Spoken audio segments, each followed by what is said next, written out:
এটা হচ্ছে লা লাতিনা মেট্রো, এটা মাদ্রিদ সেন্টার। ঠিক অপোজিটে আপনার এই মাদ্রিদের থিয়েটারগুলো, মেন থিয়েটারগুলো এই স্ট্রিটে, এই যে অপোজিটে যে দেখা যাচ্ছে এগুলো সব মাদ্রিদের থিয়েটার আর কি। আর এখন সূর্যের তাপ অনেক বেশি, এখানে থাকা অসম্ভব।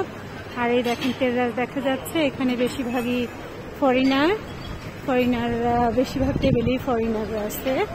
এরা সামারে পিক নেওয়ার জন্য আসে আর কি এখানে।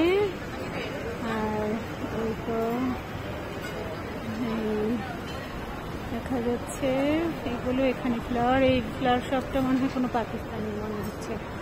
এখানে আবার নতুন করে একটা ম্যাকডোনাল্ডস ডেলিভারি দিচ্ছে দেখা যাচ্ছে। এটা রাস্তা মাদ্রিদ নেই, ঘট অনেক হিট, এখানে থাকা যাচ্ছে না। আমি চলে যাচ্ছি ওই সামনের দিকেই মাদ্রিদের রাষ্ট্রবর্ষে।